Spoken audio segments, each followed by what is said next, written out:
like watch a lot of news anymore and things like that, because I don't see things the way I hear things. And so I want to keep seeing things positive, so I don't choose to go towards anything negative.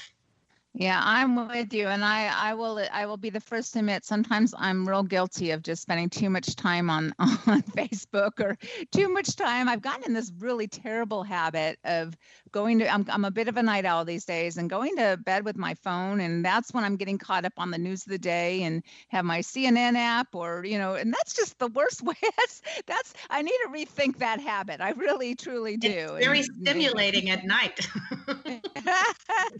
It is. I mean, and I'm a big reader. I love books. So I think I need to turn the phone off, put it in a different room of my house, maybe even up high in a shoebox in a high part of the closet. Bring it to my house. So I'm not tempted to get it at 2 a.m. Oh my goodness, I'm terrible. But I do need to go back to just paper books and something soothing, or just a good story maybe, or something to read. Well, it's funny when cell phones came out, you see all the teenagers on the phones and stuff, right? And then it got younger than teenagers. You see little kids. And I used to think, oh my God, this is awful. But now you go to restaurants and you see all the older people on the phone. People our ages. It's really, it's everybody. Yeah, it's everybody. And it's all over the world. It's like happening everywhere. It's not just in one country. And I find that so fascinating. There's certain things that are just global. It doesn't matter what it is. We're all human beings, and we all gravitate towards things in a certain way. It doesn't matter what country you live in. It is interesting. Yeah, I haven't thought about it like that, but that is interesting. And we're about the same age, I believe. And I mean, to me anyway, it seems like it wasn't that long ago where we did not have this technology. Right. And I remember slow dial up for the internet, and even before we had the internet, and people who are just a little bit younger than we are, it's like this is all they know. Like my daughter, tape player or cassette, they're like, what are you talking about? A record player, what is that? It's pretty, it's something. It's really something. So before we run out of time, I find it, and again, I think we are really close in age. And I know that you recently shared with me that you've decided after all this time at the age you're at now to apply for U.S. citizenship. So I want to ask you, while I have you here, why now? Well, okay, multiple reasons. So first of all, a couple of years ago, my brother actually became an American citizen.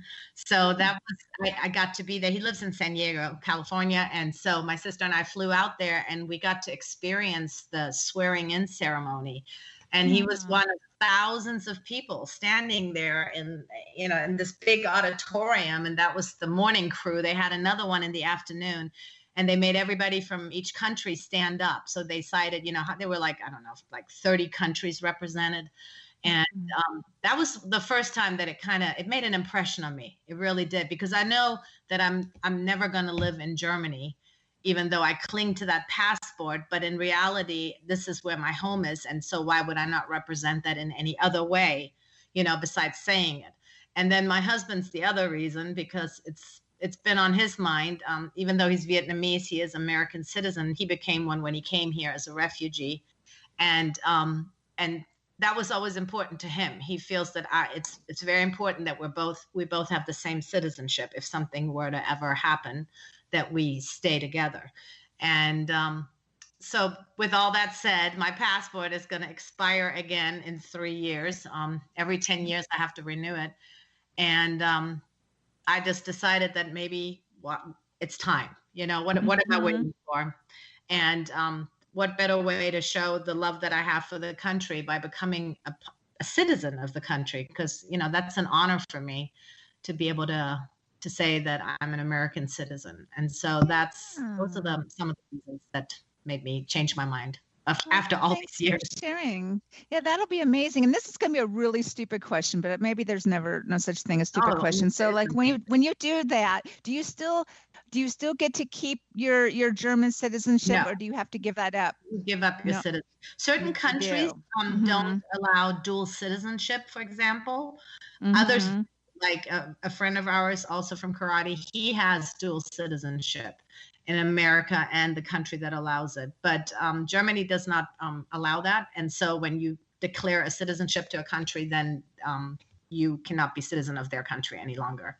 But my brother did tell me that when he had to study for this, when before you get your citizenship, you actually have to pass a test, and as soon as I hear the word test, I'm always like, it's like anxiety is just coming. And he said it was a tough test. You really had to know some history and things like that, so I'm like, okay, I'm up for the challenge. Because I guess I like the fact that, they take it serious. It's not just here you go and hand it out to anyone. You have to work a little bit to earn it. Mm-hmm. And it's a commitment. I mean, you have to pass this test and give up your journey. So it will definitely be a commitment when you do it. Yes. And yeah, well, that's exciting. And I've just got the 5. This show always goes by so quick. So we have about 5 minutes left. Oh, wow.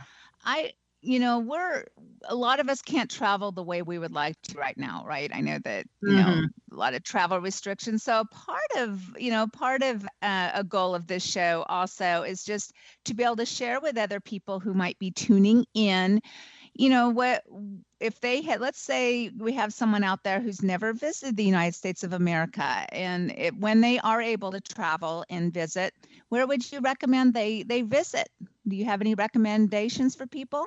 You mean like a state or something, a place? Anything. A state. It's a very challenging question because, as I said earlier, so many beautiful places to visit.